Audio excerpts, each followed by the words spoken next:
Welcome to Teatro Absurdo. That's Spanish for Theater of the Absurd, a program from Jaguar Bridge Productions. Well, hello, I'm Willow Marvavilla. I'm your hoster toaster, here to unravel, untwirl things that shall not be said. And here we go for part 2 of Teatro Absurdo's Shooting the Breeze. Yeah. And hello, everybody. We're back to another version of Teatro Absurdo. We're like waiting for Godot and everything is absurd, and don't commit suicide yet, because my beautiful friend Alex Coma, who's currently up in Canada, we're going to unpack some magic and art, serious magic, fun. So Alex, first of all, do you want to tell us a little bit about yourself, your background, and where you're from? Anything you want people to know about? So my background is in visual arts. I started studying photography in 2011. And I kind of switched to painting after I graduated. So I wanted more liberty in my art, and I felt photography to be too limiting. And so I began to do more of painting and installation. And slowly I found myself studying my inner world through my art, which brought me to this spiritual realm of manifesting through art and doing magic through art and using art as a tool for introspection and to integrate complex ideas.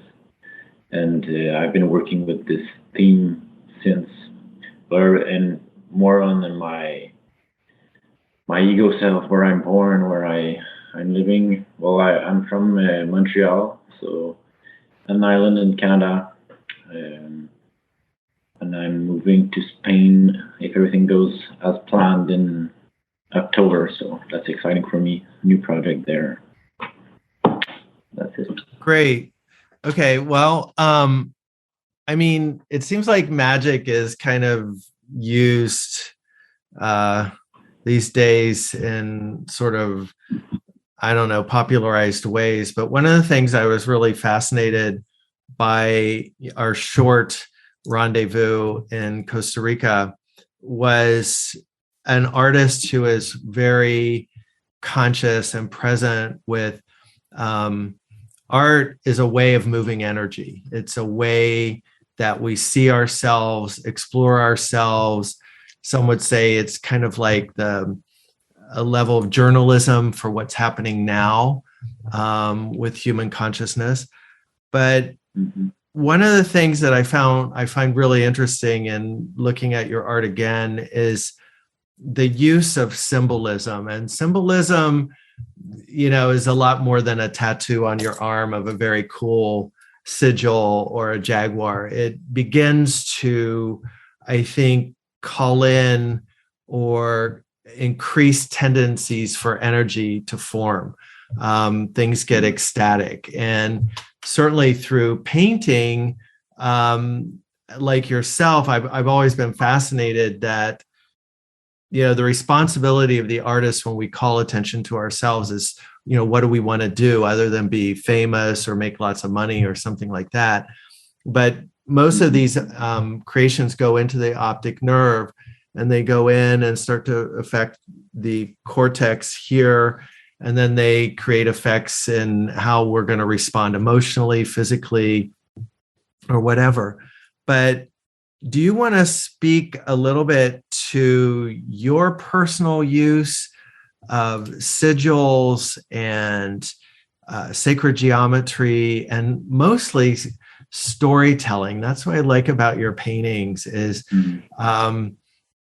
it takes the viewer relationship to dive into your work, because it's much more than a realistic painting, right?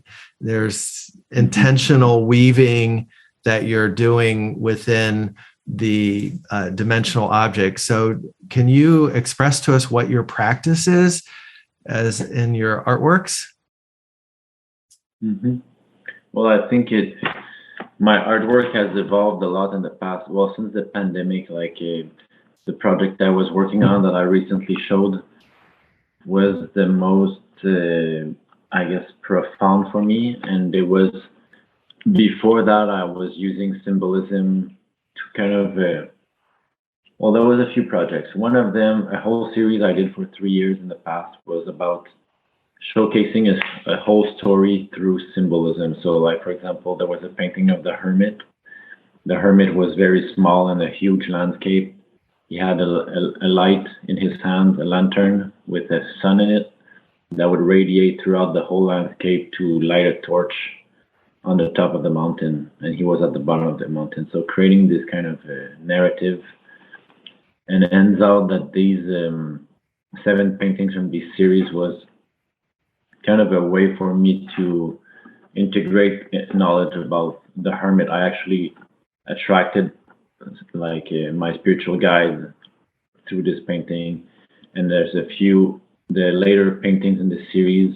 The last year of the 3 years I took to paint them are still manifesting in my life now. So one of them is called the sublunar return, and it's for me right now in the past few years, I feel like I've been called to this knowledge that sublunar to integrate it and to open my mind up to all these sublunar energies. And the whole painting is very gloomy, dark. The only access to the painting, like you're in the painting, you're facing like this water in the foreground, and then there's a big landscape in the background with a little chapel, and it's kind of inviting you to go to the chapel through the waters, the sublunar waters. And in the little corner, there's a cemetery with my initials on a tombstone, which depict like this spiritual death that you need to do to kind of grow out of your ego and enter the sublunar realms. And as I was painting it, it was, yes, conscious, but like I didn't know that how big this series would be, like as seeds that were being planted in my subconscious mind to be like growing all the way to now, which is maybe like 3 years later still.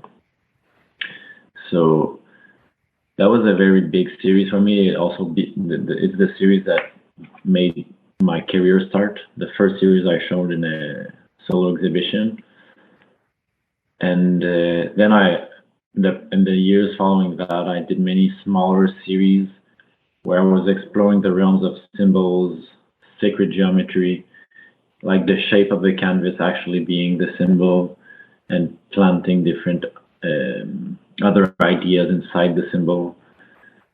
And I found it was more like studying for me, these other series. And then the last one I've been doing since the pandemic started is actually constructing. So it's the whole room where I showed the work became the symbol. Like it was not just a symbol on a painting, but you were entering.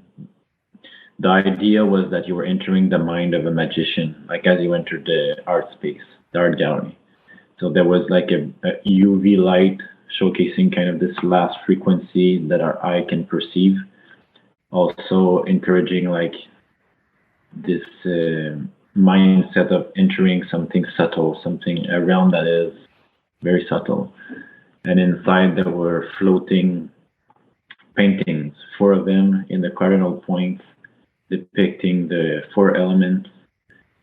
And in the back were the sigils, because it was like the paintings were floating, like tied by 2 threads, so you could go in front and in back. Created a circle, so you could go in the center where all the elements were facing. And basically, what the message was, so it was very immersive, and the symbolism behind it is like to balance the 4 elements, the 4 faculties within us, within the space. Like the space became a metaphor for our unconscious minds, and then you enter in the center of these 4 elements to kind of balance them. and the sigils in the back of the paintings. For me, it was kind of a layer adding to the depth of the painting.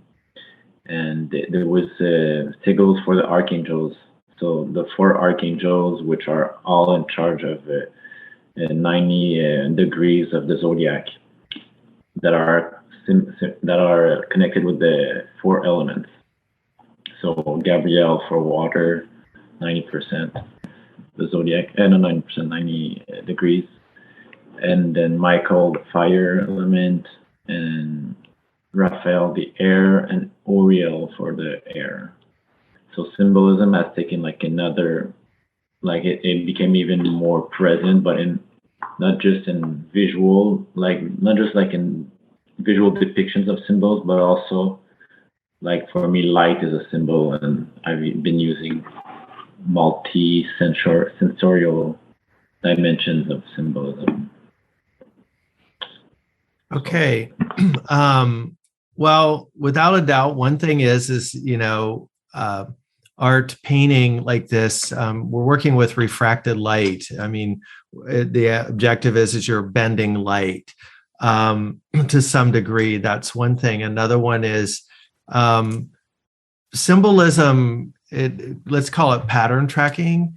And then one has the invitation as a viewer in a gallery, which is limited to some degree, but you're asking the audience to remember themselves as a master observer in this hallucinogen of the ego for some aspect of the soul's mission. When,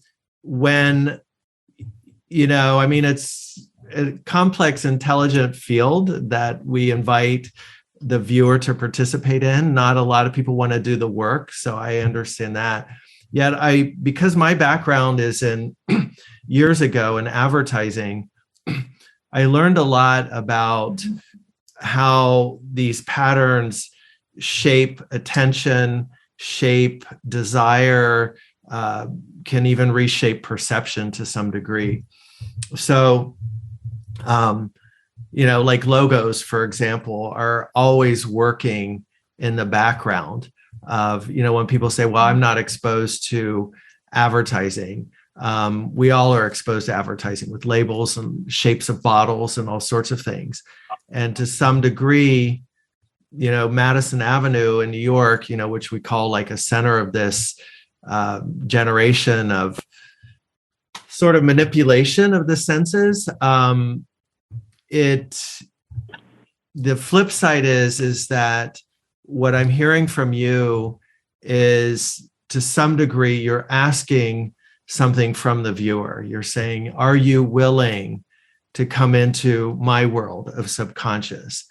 And in turn, to remember things. Like I was looking at one of your posts, and perhaps we talked about this a few years ago, but the book, The Kabbalion, and that's a book of principles, right? Cause and effect, masculinity, law of gender, law of consequence, pendulum thoughts, all these different things that people tend to have given up their power to corporations, religion, governments, whatever. So as an active artist as yourself, what I see is you're asking people, remember who you are.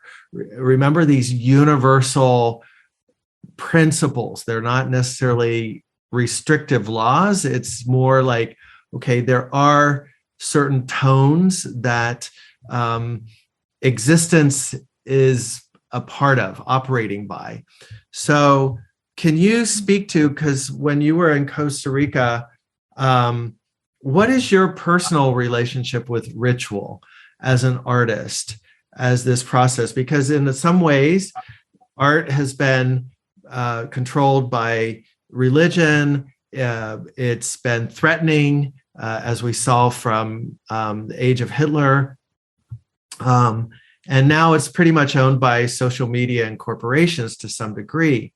But in that sense, I would always say to people, when an artist is getting ready for that chrysalis, that moment, that seed, as you speak to, that holds so much potential, it is godlike. It is a connection to whatever we understand or don't about divine source, because we're creating from the void. The canvas is blank. The dance has not begun. The choreography, the symphony has not been composed. So I want to ask you, what is your sense of art as ritual, as ceremony? Yeah, well, I think the role of artists is to be redefined, like in the next few years. I think it has taken this role, like before, how the art was a way to transcend information and bring light to earth and inspire some kind of devotional aspect, and it has obviously been lost, and it's now more about like the concept describing something political, and it's been used almost as a descriptive tool instead of as a way to transcend information and bring it down. Like the artists have lost this way of being a channel, and not like being an ego creating something, but actually just being a channel. And I read one of the, I don't remember, was it the Red Book of Carl Jung, who is describing how, because he was a painter, he was a very good painter and he would paint a lot. And in his Red Book, there's so many of his paintings, but he said he never wanted to be called an artist, because this was just kind of an ego term to that can make you stuck. So he considered himself just as a painter. Like, just for him, art was just a product of a channeling. And I think artists have always been these people that enter these other dimensions consciously or unconsciously to bring out this information. There's another book I read a few years ago, and it's this doctor that just had this insight of how artists have always, if you analyze paintings and the ideas in the paintings of the famous artists, they have always been a few years ahead of big scientific, big scientific breakthroughs. So I feel like as artists, we have a role to connect with ourselves, and we're talking about rituals, and I think having this inner world activated through rituals is I think it's important, and we need to go back to this. Like, painting itself can become a ritual. In my case, like with the painting series I described with the 4 canvases in the space, it was an actual ritual that I was performing throughout this whole pandemic, which is it comes from the Golden Dawn, which has a lot of traditions, and it goes all the way down to the Egyptians, and it's all about basically keeping the faculties in balance. So if you have too much willpower, you will have to rebalance with willpower being fire. You balance it out with fire, feeling more and being more passive, and etc. Like, if you're too much in the air and the rational, grounding yourself to the earth aspect, and finding always this balance through your heart. And so the whole painting series was actually a depiction of this ancient ritual that is mental, that you perform mentally, but I gave it a physicality. I gave it a form to inspire people to these old techniques of rituals. Excellent. I was linked to, art. You called it a devotion, and I remember I was at these ruins in Mexico on the border of Guatemala in Chiapas, and they're called Bonampak. And I was looking at these giant stelae that, they carved into the stone, that are these massive storytelling devices that, people still try to figure them out. But one of the things I always found fascinating, whether it's true or not, but I had this sensation that I'm fascinated by art before it became celebrity, in the sense of that those artists weren't, they might have been creating for a king or a queen or something like that. Yet artists were very revered. They were lifted up in the society as, channelers or whatever. And like you said, I think they were bringing things through other dimensions. So you spoke about the word artist, and I want to emphasize again, I've mentioned this before, but I was in Bali several years ago, and it was fascinating because in the Balinese language, they don't have a word for art. It just, because they don't want to, like you said, sort of capsulize it. And they had this beautiful phrase where they said, we just live art, or we just live life as beautifully as possible. And this is what happens when you have a society that lives in constant animation. Like people are mask makers, dancers, flute makers, flute players, whatever. It's just all around them. It's all encompassing. It's not spectacleized. So I want to go a little bit deeper into the storytelling of art. I don't know if you're familiar, but Good, Bad, or Ugly, there was a film several years ago called Dr. Parnassus and the Imaginarium. And it was with Tom Waits, played sort of a devil-like character. But there is such a poignant scene in this film, and I'm not promoting it, but where someone is making a deal with the devil sort of thing. And in this, they enter this world of all these sort of scribes, wizards. And they realize that if we stop telling our stories, the universe ceases to exist. And I think about that a lot, about when I was going through, again, your Instagram, the level of mastery of you being able to articulate the story, which is so important. The viewer is a dreamer, so they're going to have whatever's going on here, which they may be attached to their, or understand their subconscious or unconscious on some level. But you share this story. Like I have up this beautiful painting you did of the tower.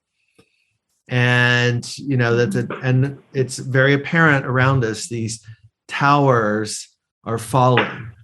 And so where I'm going and not going with this, because we're existential beings, but years ago, in this connection to artistry and the origins and the storytelling, I had some books, and I was looking at these photographs of these small fetishes, stone fetishes that were found on the border of what is now Italy and Austria, called the Venus of Willendorf.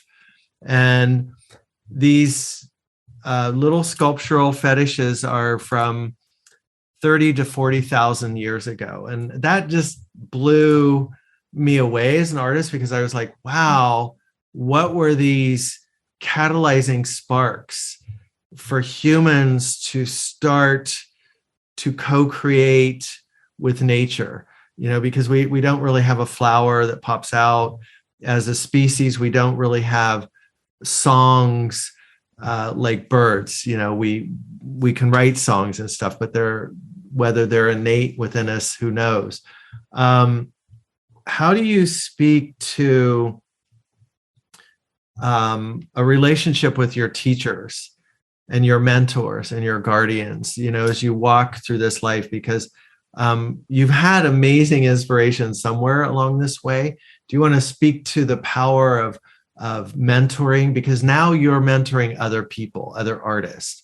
Anything on that level, teachers, mentors, whatever. What inspired you? Okay, well, I think what kept me going forward in my research is more like curiosity. Like, curiosity is what actually brought me to ask questions, and asking questions is what brought the mentors to me. So the journey was quite like stable. I find, like, since I'm teenager, like, asking questions. I guess it comes also from my parents being very religious, and they're like bringing us to church, all our the three, my sister, my brother, and I. Every Sunday we had to go to church for years and years, and I never resonated with this religion, which was Christianity. And so I had, like, it was so forced upon me that when I had the choice to step out of it, well, there was this void that it was like, okay, well, if not that, what? And then I guess I had to start asking questions to fill up the what question. And I had to find it through books. At the beginning, it was through science, to quantum physics. And then these questions just became bigger, and then quantum physics, they're just showcasing and describing phenomena that are like impossible to wrap our minds around it. So I was like, what is this all about? And through books, I found lots of answers through ancient occult knowledge and stuff like that. And then eventually, I had so many more questions because, like, this knowledge was just theoretical. So I was like, what about the practical? Like, how do I experience what they're describing? And so asking these questions kind of attracted this mentor of mine in my life, the spiritual mentor, who's been teaching me various techniques from the east to the west, so like yoga to like ritual work. And we've been working on that for 5 years at least. Started with lots of meditation, and I think meditation, well, for me, was the main tool, and I think it's the best one to start because it brings you this center place where you can experience everything that comes afterwards. You can experience it from a unclouded mind, a neutral zone, instead of giving different meanings and falling into superstitions, because you can live some powerful stuff and then you just associate it with something completely false. So I think meditation was the first tool I learned, and various different meditation and concentration techniques. So yeah, I think it's important to have. I think this is what I would recommend to anyone who wants to start this journey is meditation. It's the toughest for most people because it's the one that takes the most discipline and that the results are longest to get, but it's the most rewarding one. And it's you just then after that, when you have this neutral safe space you can go back to, it's like it empowers you. Like in any aspect of your life, you always have this space where you know you can be at your best and you can kind of recenter and receive these very complex ideas, and it helps to discern what's all this false knowledge that's out there from the real one. When you learn to open your heart and feel the information, like for me, I opened my heart through meditation. Like my heart was quite closed from past traumas and relationship issues and stuff like that. And so meditation is the first thing that opened my heart, like, and I actually felt something in my heart. And I think this is the best place to be to kind of receive any kind of information, any kind of channeling, any kind of information from your mentor, but can be from a book, can be from a documentary. Because there's a lot of bullshit out there, like you can see online. Yeah, I think the balance of the heart and the brain is very important in this day and age with this overload of information we have access to.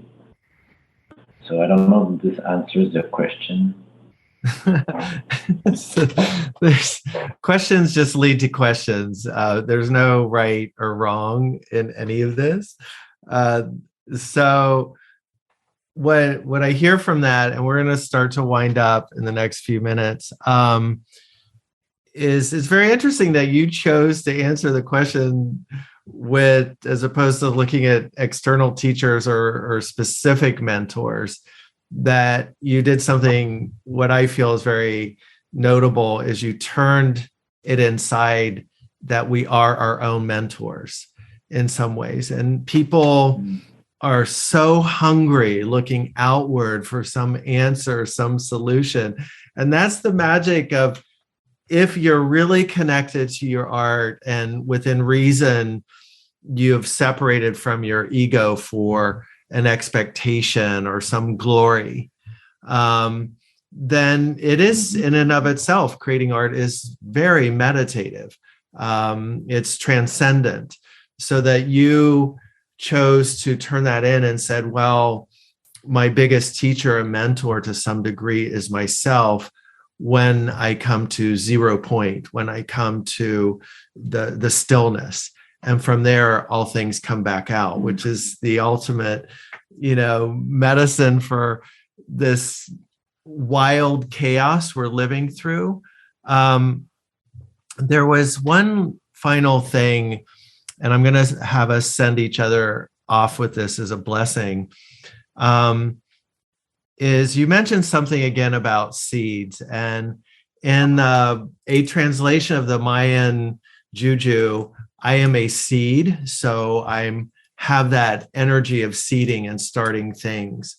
But I remind people, in a seed, like you said in one of your posts, is all the potential for that flower.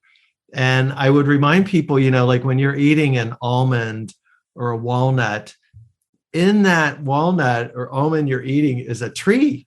It has that memory, that capacity, that codifying energy of the magnificence of an entire tree. And seeds tend to spread all kinds of ways, on the wind, on water. They need a cataclysm to happen, like a fire. If you were a seed right now, and you wanted to put out this channel that you're putting through, what would you want to seed us with, and what seed are you? And you have about 2 or 3 minutes to capitalize that. Go. Seed Alex. There you are. There's your smile. Yay, I did it. Well, I think my seed, as I got to learn about myself, is more inspiration. So it's a seed of like doing, a seed of action, and not waiting, not waiting for things to happen to us, but to lead by example, and be like a change, inspire people to change themselves by changing yourself. That's kind of where I'm going, what I'm going for in my next adventure to Spain too, is like building this new community where, instead of waiting for these elitists to put on this new kind of structure that will just box us in and tell us like, this is the new structure. Now we're in this transitional period of time, and it's time to build this new structure, and not like everyone has the ability to build a structure right now. So instead of waiting for it to be built by others, build it yourself. And I think by doing that myself, I hope to be a seed of inspiration for others to do the same. Wonderful. And it is very much like Teatro Absurdo. The absurdity is like in the story Waiting for Godot, who never shows up. So if we're waiting, forget about it, become an active seed, an active participant, because wherever a seed lands and it sprouts, it changes its immediate environment. So I want to thank you, my beautiful dear friend Alex, and may we just continue the conversation. May you be blessed with a great journey to Spain. we're going to wind this up. Say goodbye, Alex. And here we go. Bye. Yes. Thank you so Au much. revoir. Okay. Ciao. Bitch, please. Bitch, please.